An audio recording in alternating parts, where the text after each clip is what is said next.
Okay, there's the agenda. Well, good morning, everybody. Welcome to Government Affairs Committee of the South New Jersey Development Council. My name is Marshall Spivak. I'm one of the co-chairs, along with my friend Gina Sullivan from ELAC 825. Marlene, if you have any opening remarks for us, please go ahead. No, just welcome. This is a big meeting, and we're happy to see some old friends and some new friends. So we have a nice presentation. So thank you to Elizabeth, and we'll do some housekeeping afterwards. But I think now we go over to Gina for introductions. Yep, absolutely. Thank you so much, Marlene. And good morning, everyone. Thank you for joining us today. I'd like to take this moment to introduce our speaker, Elizabeth Limbrick. Elizabeth is the Director of Brownfields and Sustainable Systems for the New Jersey Economic Development Authority, where she leads the authority's efforts to create thriving and inclusive communities by addressing environmental and economic justice issues using holistic, integrated approaches. She is a licensed site remediation professional in the state of New Jersey and is also a licensed professional geologist in the state of New York. Previously, Elizabeth held posts at the New Jersey Department of Environmental Protection, the New Jersey Schools Development Agency, and NJIT, in addition to her years of experience in the private sector as an environmental consultant. Elizabeth, we are thrilled to have you join us today, and we'll now turn the program over to you. Well, thank you very much. I really appreciate it. I appreciate this opportunity. I want to also say, thank you on behalf of Vice President of our organization, Christina Fuentes, who helped to organize this. So I'm really glad we could be here to share information about our programs with you. So with that, let me go ahead. Wrong screen. Hold on. Let me try that again. Or I can just move my screen over.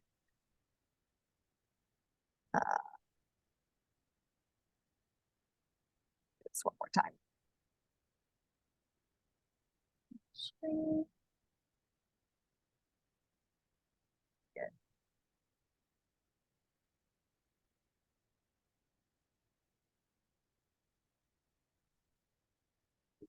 And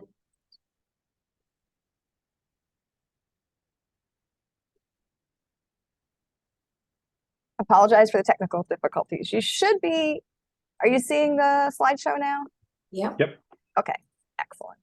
So let me go ahead and advance the slides. So first of all, when we talk about brownfields, a brownfield has a couple definitions, and I just want to make sure we're all on like a level playing field here and we all sort of understand the same definition. So the EPA kind of has the most broad definition, and it's really this idea of like it's a piece of property that the expansion, redevelopment, or reuse of is complicated by the presence or even just the potential presence of a hazardous substance, pollutant, or contaminant. In New Jersey, under the state law, we take that sort of one step further, and we add in sort of any former or current commercial or industrial site. So now it's a little bit more narrow in New Jersey that is currently vacant or underutilized, on which there has been or suspected to have been a discharge of a contaminant.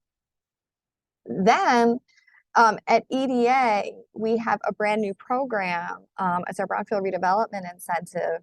And we actually added on to that definition that says, or on which there is contaminated building material. So we took the state definition and added those words on to the end. So it covers more than just your standard typical site remediation type work, but also includes things like asbestos and lead-based paint. So I'll get into that in a minute. Just, a little bit about EDA, why we're doing this. We really see brownfields as an opportunity, something that our municipalities can really leverage to, help drive that inclusive growth So, it provides a place for businesses, job creation. It really restores and enhances the local tax base.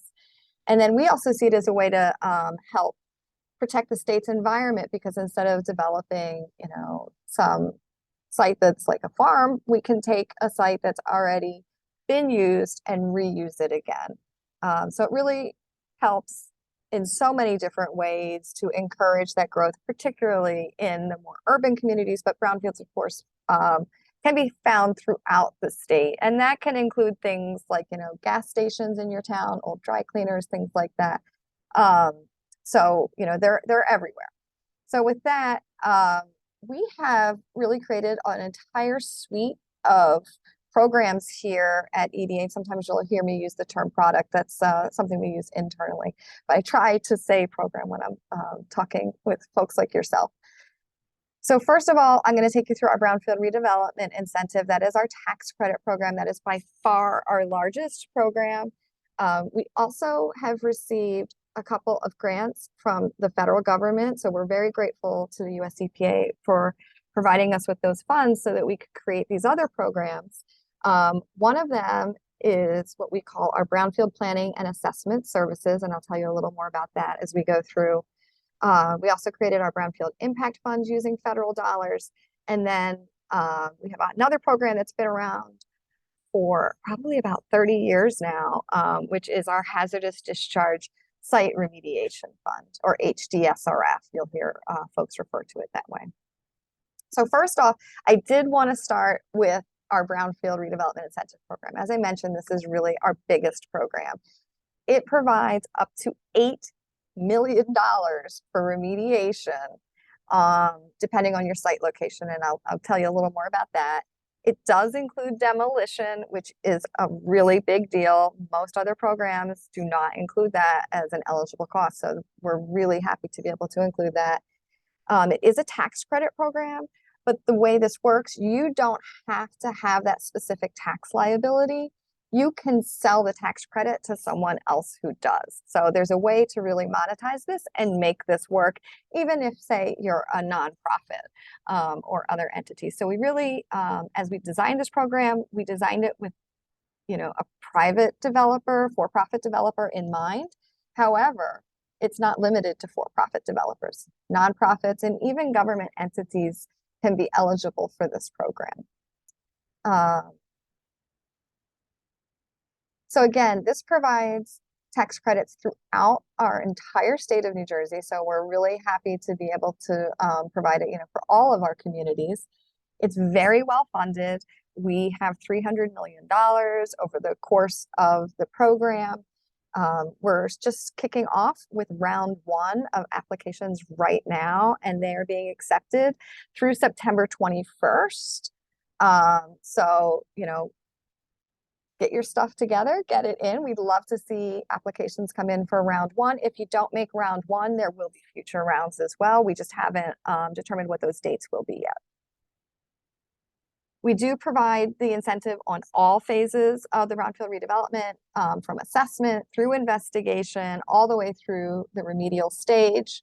And again, as I mentioned before, it does include demolition. It includes asbestos abatement, which again is a huge thing, lead-based paint, contaminated wood removal, and other infrastructure remedial activities as well.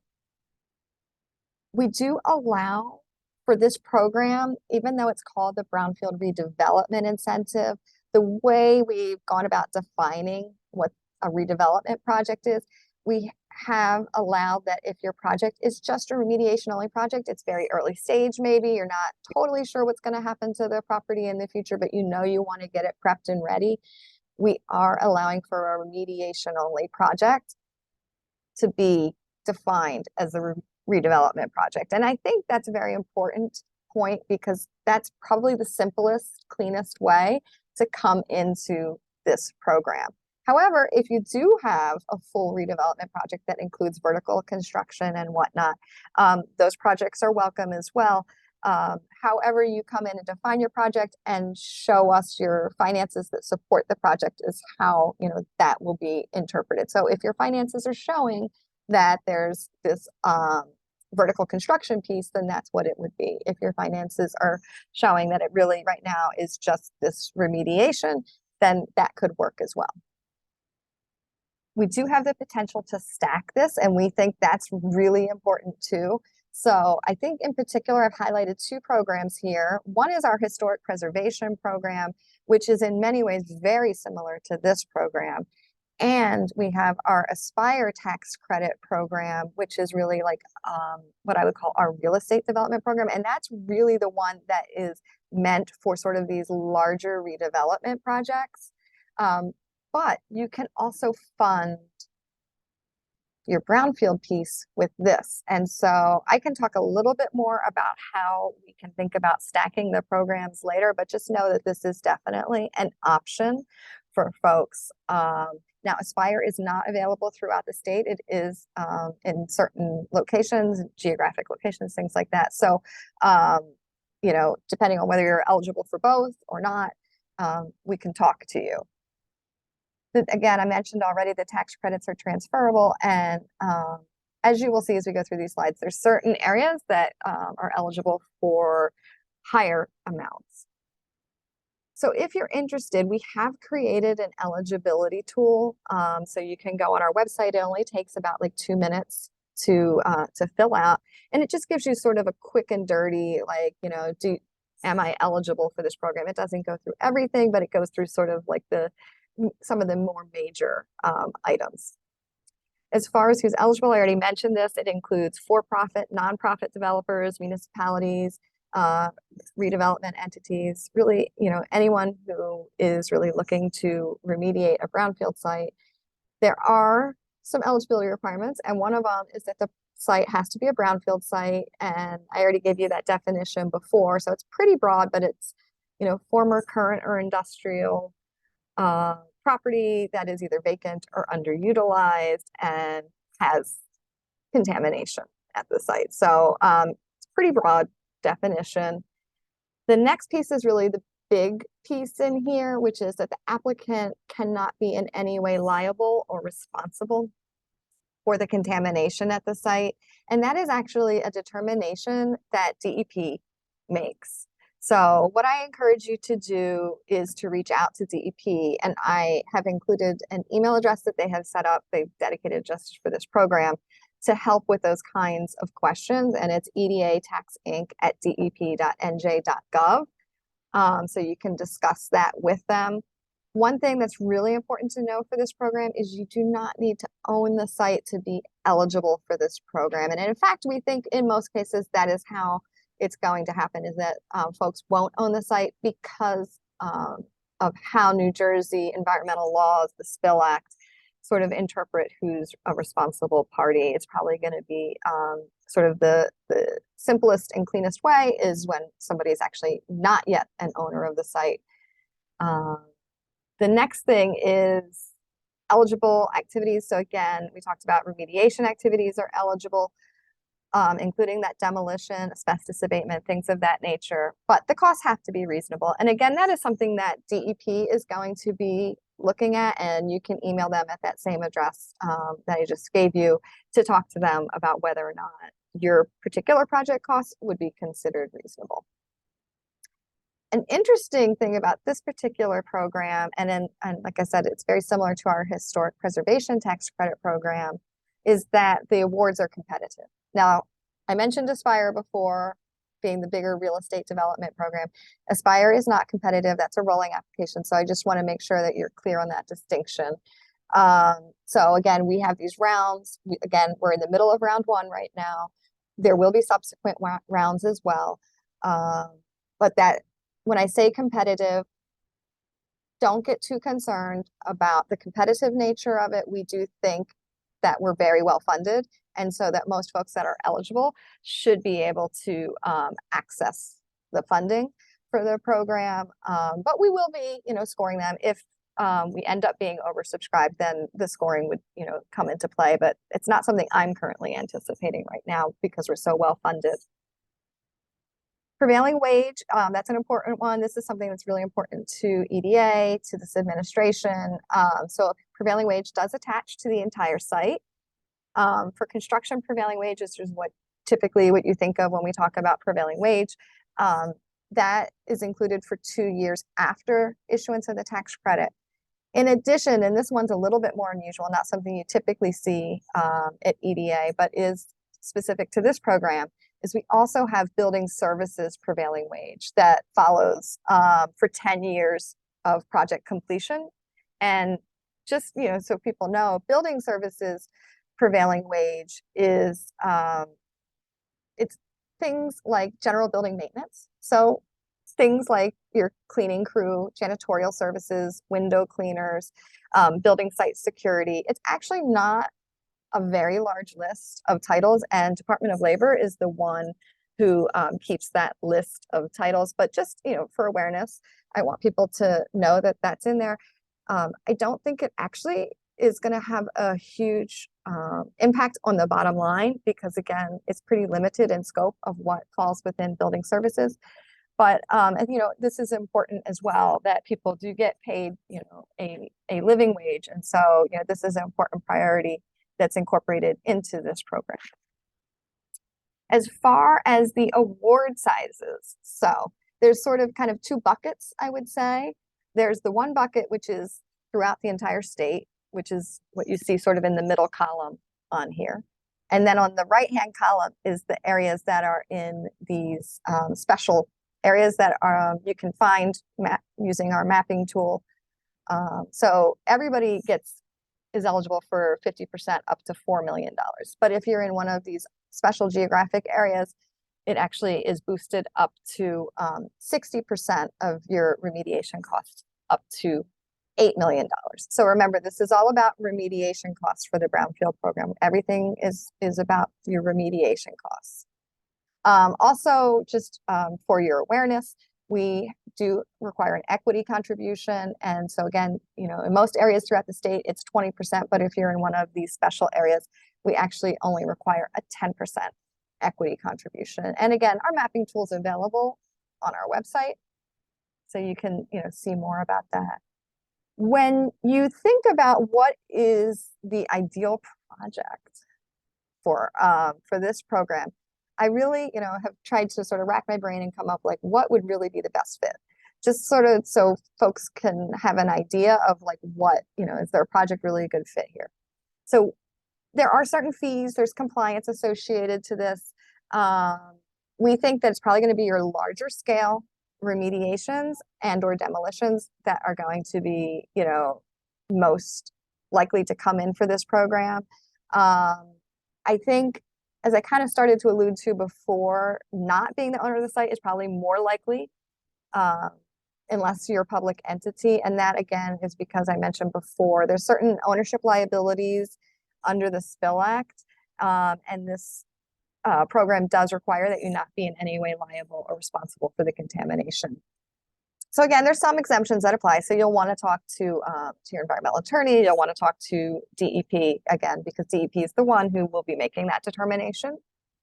So there are some solutions here, by the way, as far as not owning the site. So certainly one solution is something like leasing the site. Another opportunity is structuring your deal so that you delay your closing until after you get through our process. And by that, I mean not just getting through the application, but getting approved by our board and then entering into what we call the redevelopment agreement with us, which is really your incentive agreement. And again, you can discuss that with your attorney and with DEP. We think also, just having a really good idea of what the remediation is going to cost at your site, understanding, having a good foundation of what the areas of concern are. And that is because once you come into our program, once you apply, the amount that the board approves is the maximum amount you're ever going to get under this program. It cannot be increased. So you want to know going into it, what it's going to cost. Now, we do allow for a contingency as well, and we anticipate probably most folks will be including a contingency in their applications. Again, as I mentioned before, a project that uses prevailing wage, it's a requirement. So, for sure, that's something that would make it a good project for here. And then also another requirement is that you do have a project financing gap. So we do allow for a reasonable rate of return, but you will need to demonstrate that you actually, in fact, have a project financing gap. And because, the way this program works, you don't get paid out until after you've completed your, when I say paid out, you get your tax credit. After you've completed your remediation, you're going to need to show us how you're funding that remediation in the meantime. And so I, would imagine you're going to need something like a bridge loan or something similar to show us how you're bridging that gap in there. So we would need to see that as well. So eligible activities, think of your typical environmental site remediation stuff definitely is in here. Soil, groundwater investigation, site remediation. I think what gets a little more interesting again is that hazardous materials assessment. So like an asbestos survey, things like that are covered. Hazardous materials or waste disposal are covered. We also did allow in this program that if you have done environmental assessments or investigations up to 24 months prior to application, that those could be eligible costs as well, but only assessment and investigation, not the actual remediation. And again, really key here is those building and structural issues, things like demolition, asbestos abatement, PCB removal, contaminated wood or paint removal, and again, those other infrastructure remedial activities. And we also are allowing for certain planning activities that are directly related to your brownfield, such as like a conceptual reuse design or remedial action work plan.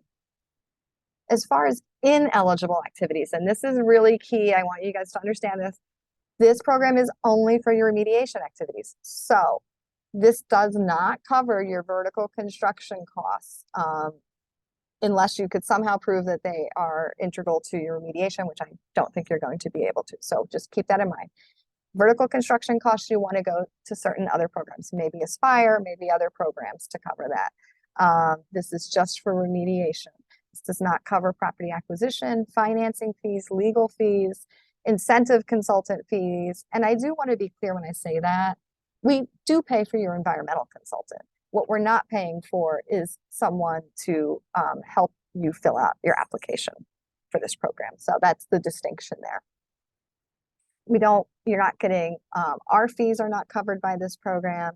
And again, as I mentioned before, we'll pay for the assessment and cleanup within 24 months prior, but not remediation.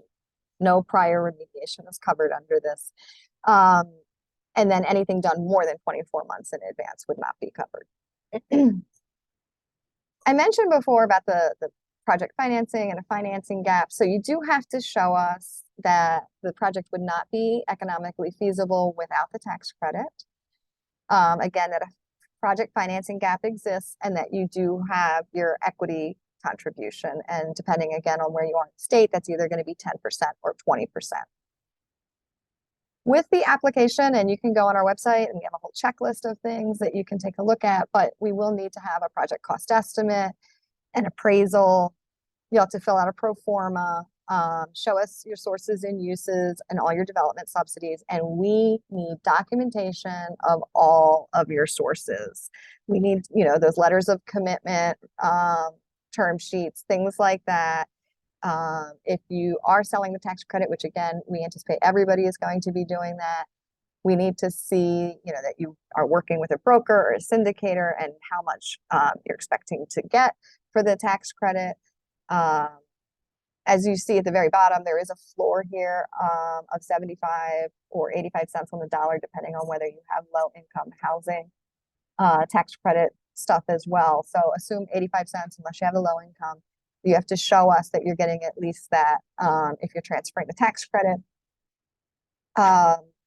We do require a market and feasibility study for the projects that are sort of not just remediation only, but sort of that more vertical construction are included.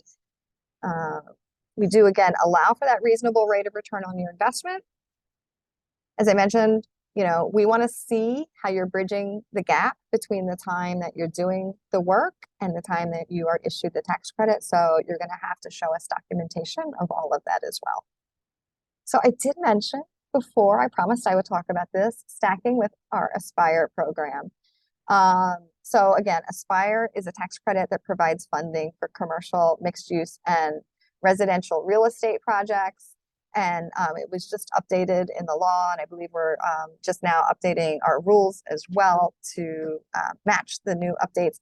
But I believe it's now up to 50 to 70% of your project costs, and you can get even more if you meet other certain things to qualify as transformative. And one of those things is being in a DEP designated brownfield development area. So there are really good ways to start to marry this all together. Now, Aspire does have a cap on soft costs, and this brownfield redevelopment incentives, there is no cap on soft costs. So if you find that you are going in for Aspire, but you're running up against that soft cost cap, what you could do is carve out those brownfield things and bring them over to the brownfield tax credit. And then that gives you more room for your soft costs under Aspire. So I mentioned before, Aspire is rolling, brownfields is competitive. So you would really want to make sure you have a clear path before you apply. You'd want to vet your project and speak with both teams sort of together so we can, make sure this all works together.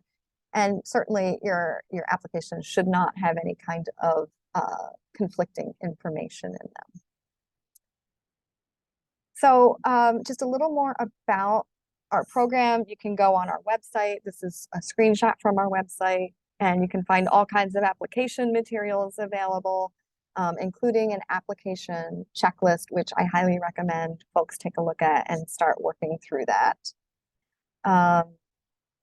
One of the things that you will find on our checklist is that you also do need to have a letter of support from the governing body of the municipality where the project is located. So governing body is typically city council. So that is something that can take some time. So we do recommend folks start early on that piece. So kind of with that, I did want to, mention that that's really the tax credit program. We're really excited about that. Love to see more applications come in for that program. We do have a lot of funding, and it really is a good way to move these projects forward and get them back into a good productive reuse. But if that program isn't a good fit for you, I wanted to share these other programs, or maybe you could come in for multiple programs. That's fine too. The next one I wanted to tell you about is our Brownfield Planning and Assessment Services program. So again, this is funded by federal dollars. In this one, we're not giving out any money. We are providing services. So we received funding from the federal government that allowed us to do a procurement. And we now have 5 environmental consulting firms or contractors that are on board with EDA to perform environmental assessments, investigation, and planning services. Both public and privately owned properties are eligible for this particular program. What I will say is that the property owner has to sign an access agreement with the contractor and has to sign a liability agreement or liability waiver with EDA. And the municipality also has to sign a liability waiver with EDA as well. So just note that that's all part of the package, but it's a really nice package. The services are free. There's no cost to come in. You just submit an expression of interest and we can take it from there. What I will tell you is that we piloted this with about $300,000 and we're pretty much fully obligated under that program. And so now we won a second grant from EPA that was $2 million and we're just kicking that off now. So there might be a little bit of delay in getting out there, but I do think we'll have contractors available later this fall, like November, December kind of timeframe that hopefully can get out there and start doing this work. I would say get into the queue now, get in early, because I think this is a really good program. I think there's going to be a lot of interest in it. So again, just go on our website and submit an expression of interest form if you have a site in mind. And I just wanted to give you an example of something we did under the previous grant that we'd had.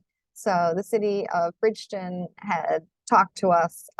They had a landfill site and they weren't exactly sure how to move forward with this, what kind of reuse would be best. So we worked with them, had a public meeting, did an in-person design charrette to get that input from the public on how to do the redevelopment. We came up with some conceptual design with using that input from both the city and the public, and then we're able to provide cost estimates for them for how to move forward and a roadmap, and give them other ideas on other funding sources that were out there. And then they were able to apply for those. So one of them is they got another $90,000 from DCA. They got almost $500,000 from DEP. And then there's a pending congressionally directed spending as well. So, really you can see here, it was very helpful for that community. And so we just wanted to kind of give you ideas as you're thinking about your communities, maybe what would be helpful for you.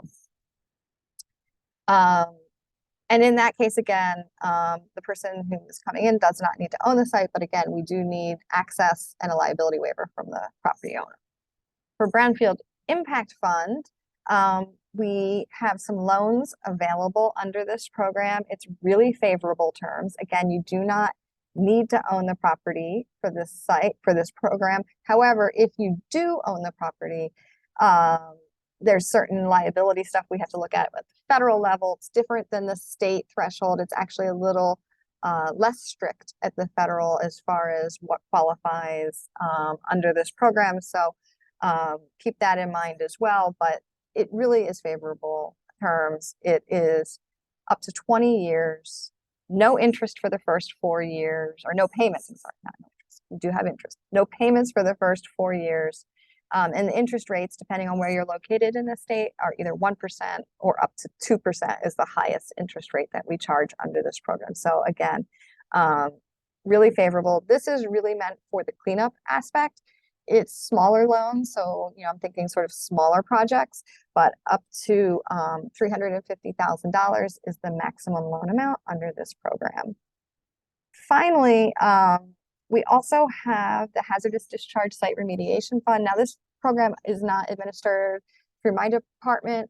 There's actually someone else here at EDA that administers this, but I did think it's an important program to share with you. This is jointly administered between the Department of Environmental Protection and the Economic Development Authority. So DEP sort of handles the first side of it with the application and the technical stuff, and then we handle the funding aspect to it. But what I want you to just know is if you are either a municipality or a nonprofit, there are grants available that pay for up to 100% of your assessment and investigation costs. And in this case, you would procure your own contractors and you would send them out using these monies. Once you get past assessment and investigation and you get to the cleanup phase, you don't get 100% anymore, and it really depends on different aspects of whether or not like certain types of sites would qualify or not. So there's certain ones that are based on location.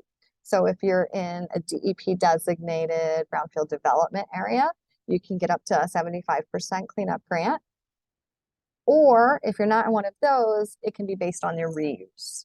So depending on if you're going to maybe do recreation and conservation or renewable energy generation, you can still get up to 75%. If you're doing affordable housing, you can get up to 50%. If none of those apply, but you're going to clean up to what they call an unrestricted remediation use, you can get a smaller one, 25% with a $250,000 cap. There are certain caps associated to this program, which are shown here on this slide, but I think it's also a really great program. So I think between all of these ones that I've shown you, I think there's something that can work for you. I really would appreciate all of you who are on here helping us get the word out, sharing the information with your contacts as well. We have flyers and programs. Again, just, as long as you understand the basics. For the assessment piece, we provide services, not money. For the Brownfield Impact Fund, it's a loan. and it's for cleanup. And for the brownfield redevelopment incentive, that's sort of those larger projects, but narrower eligibility. The applicant does not need to own the site for any of these programs. And in fact, in many of these programs, owning the site could compromise your eligibility. So talk to us early. I think that is like the big key takeaway here is, come in, talk to us. One of the questions we often get asked is, do you offer funding where somebody is actually responsible for the contamination? And we do offer some funding for the assessment and investigation, or some services at least for that. We generally do not fund cleanups where there is a responsible party associated to that, or at least we don't give the money to the responsible party typically. So send us your referrals. Let us know if you have a site. We're here, and just let us know how we can help you.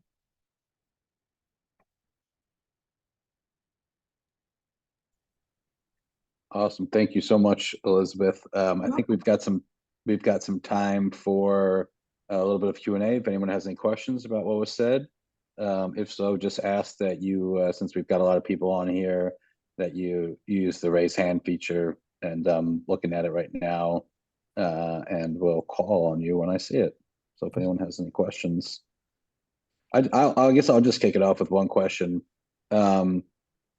You had said the application period closes the 21st, and I think you had mentioned that this is probably just the first of what might be more than one round. So is there any, because for just example, I'm working on a project that's not going to be ready for the 21st time period, but could be for a subsequent period. Do you have any understanding or idea what the second round or subsequent rounds might be open after that?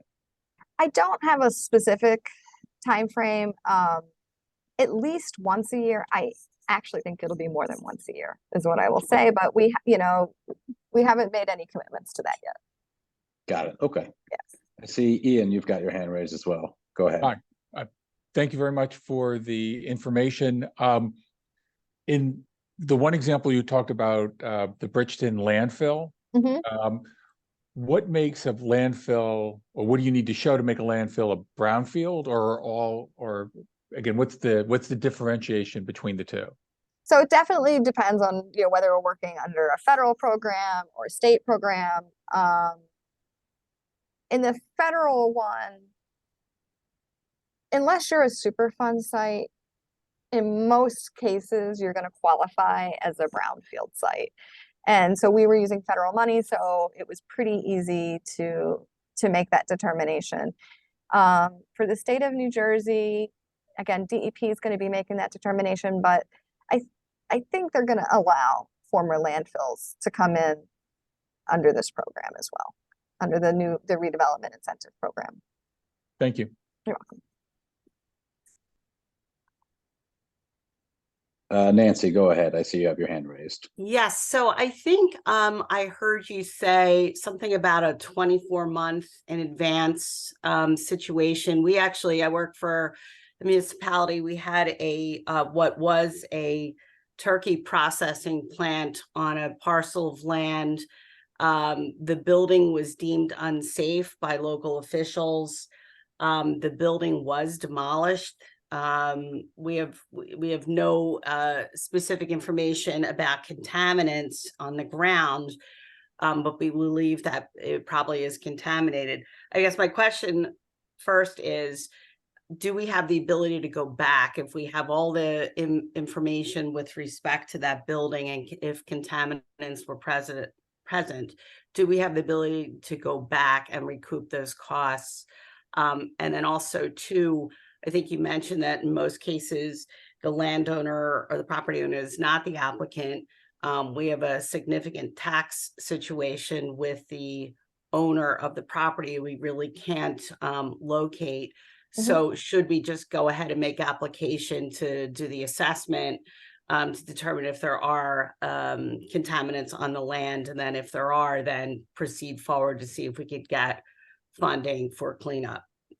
I actually think that's a really great question.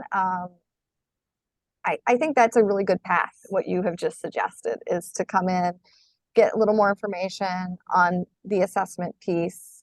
And then in that case, it's like where we would be sending our contractors out, right? Because you'd be coming in under the Brownfield Planning and Assessment Services, or you could also investigate the Hazardous Discharge Site Remediation Fund as well, because you're a municipality. So I will caution you again, I'm not a complete expert in HDSRF. So what my understanding though is that for HDSRF, you don't need to own the site if you're the municipality and you're coming in and applying for it. However, you need to be intending to, I believe, redevelop the site.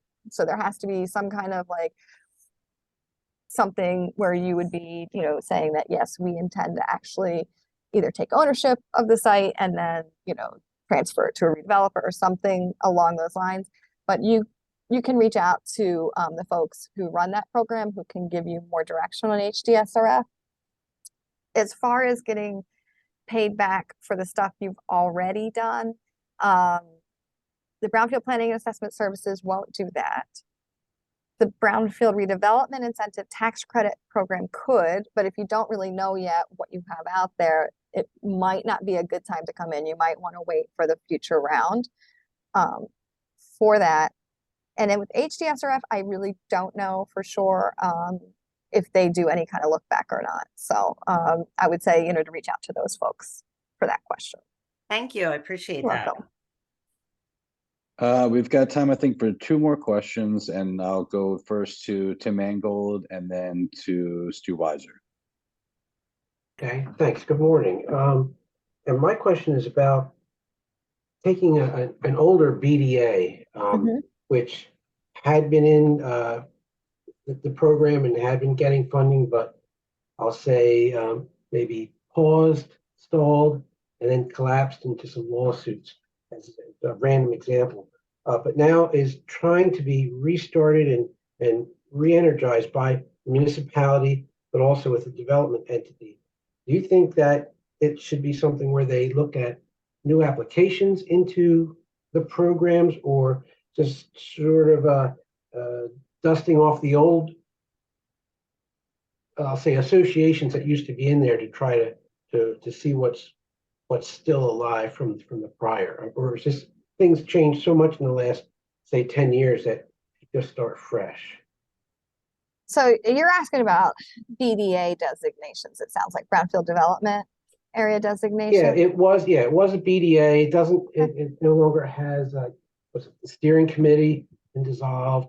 So it's kind of was BDA, but still is. Well, if it still name is, to me, then it still is, right? Like that's the answer.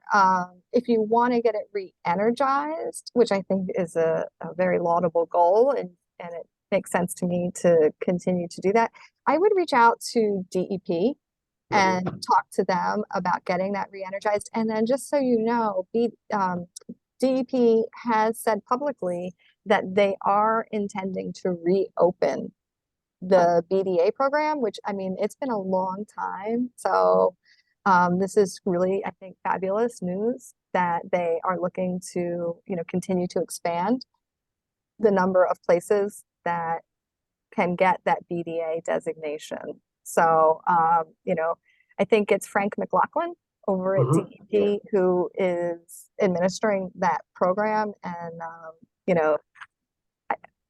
all I can say is, really supportive of that idea that they are reopening and looking to increase the number of BDA designations in the state. Yeah, okay, I would agree. And reaching out to him so I'll continue that. Great, thank you. Go ahead, Stu. You'll be our last question. Thank you. Elizabeth, just wondering if we can get a copy of that PowerPoint that you're speaking from. That's the easiest question I've gotten all day. And absolutely, we'd be really happy to share that with you. Great, thank you. You're welcome. Yeah, we'll definitely send that out following the meeting. Someone from the staff will make sure that gets out to everybody. Well, thank you very much, Elizabeth. We really appreciate it. Thank you to you and to Christina and to everyone at EDA. Appreciate your time this morning and for giving us a bit of education. I do want to just sort of pivot for a second.